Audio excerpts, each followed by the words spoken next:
Hello everyone, केना छी अहाँ सब। आशा करै छी बढ़िए हैब और छठिके अहाँ सबके बहुत बहुत शुभकामना हमरा तरफसँ। और हमर चैनलमे अहाँ सबके बहुत बहुत स्वागत अछि। तऽ हमर वीडियोके बेसीसँ बेसी शेयर कऽ देल करियौ और वीडियोके फुल वॉच करू। और जे सब हमर चैनलमे न्यू छी, पहिल बेर हमरा देख रहल छी, तऽ प्लीज सब्सक्राइब कऽ के जेबै, ओना नहि जेबै और वीडियोके फुल वॉच करू। तऽ आइ हम एकटा छठिके गीत लऽ कऽ एलहुँ हेँ। तऽ अहाँ सबके केहन लागत से कमेंट बॉक्समे जरूर लिखब। और अहाँ सब आइ काल्हि कमेंटमे बहुत कंजूसी कऽ रहल छियै, बहुत कटौती कऽ रहल छियै। तऽ अहाँ सब कमेंट जरूर करियौ। कमेंट बहुत प्रोत्साहन करै छै, तऽ बहुत नीक लागैए हमरा। कमेंट जरूर करल करू और बेसीसँ बेसी शेयर करियौ, वीडियोके एंड तक बनल रहू। तऽ चलू, हम एकटा छठिके गीत अहाँ सबके बीचमे लऽ कऽ उपस्थित छी, तऽ सुनबै छी अहाँ सबके, तऽ जरूर सुनब। तऽ चलू सुनल जाए गीत। का चाही बाँस केरा बहंगी, बहंगी लचकत जाय। का चाही बाँस केरा बहंगी, बहंगी लचकत जाय, बहंगी लचकत जाय। होई छथिन बालम जी कहरिया, बहंगी घाटे पहुँचाय, बहंगी घाटे पहुँचाय। होई छथिन बालम जी कहरिया, बहंगी घाटे पहुँचाय, बहंगी घाटे पहुँचाय। का चाही बाँस केरा बहंगी, बहंगी लचकत जाय, बहंगी लचकत जाय।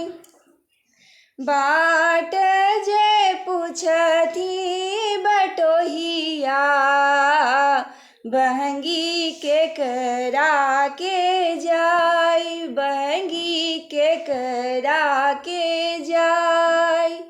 बाट जे पूछती बटोहिया, बहंगी केकरा के जाय।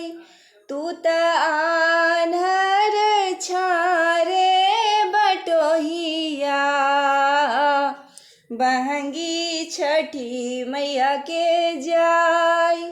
तू त आन्हर छारे बटोहिया, बहंगी छठी मैया के जाय, बहंगी छठी मैया के जाय। उगल जे छथिन छठी मैया, बहंगी हुनका के जाय, बहंगी हुनका के जाय। का चाही बाँस केरा बहंगी, बहंगी लचकत जाय, बहंगी लचकत जाय। का चाही बाँस केरा बहंगी, बहंगी लचकत जाय। होई छथिन देवर जी कहरिया, बहंगी घाटे पहुँचाय, बहंगी घाटे पहुँचाय। होई छथिन देवर जी कहरिया, बहंगी घाटे पहुँचाय, बहंगी घाटे पहुँचाय। उगल जे छथिन छठी मैया, बहंगी हुनका के जाय, बहंगी हुनका के जाय। बाट जे पूछती बटोहिया, बहंगी ककरा के जाय, बहंगी ककरा के जाय। तू त आन्हर छारे बटोहिया, बहंगी छठी मैया के जाय, बहंगी छठी मैया के जाय। तू त आन्हर छारे बटोहिया, बहंगी छठी मैया के जाय। उगल जे छथिन छठी मैया, बहंगी उनका के जाय, बहंगी उनका के जाय।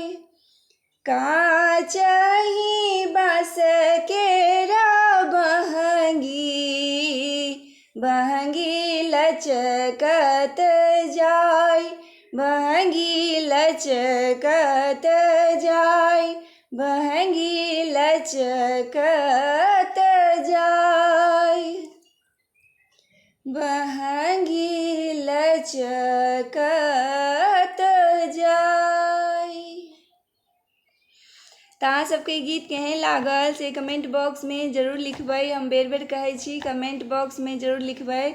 अहाँ सबके कमेंट में बहुत नीक लागैया। कमेंट में अहाँ सब बहुत कटौती कऽ रहल छियै, कंजूसी कऽ रहल छियै। तऽ अहाँ सब अपन कमेंट जरूर देबै और वीडियो के बेसी से बेसी शेयर करब और हमर नेक्स्ट वीडियो के लेल चैनल में बनल रहब, कतौ जायब नहीं। और अहाँ सब अपन प्रेम और आशीर्वाद हमरा पर बनेने रहब। और जे छोट छी हमरा सब हुनका सबके हमर बहुत रास स्नेह, शुभाशीर्वाद और संगे छठि के बहुत रास शुभकामना। तऽ अहाँ सब हमर वीडियो के देखैत रहियो, फुल वॉच करबै। Thank you, bye by.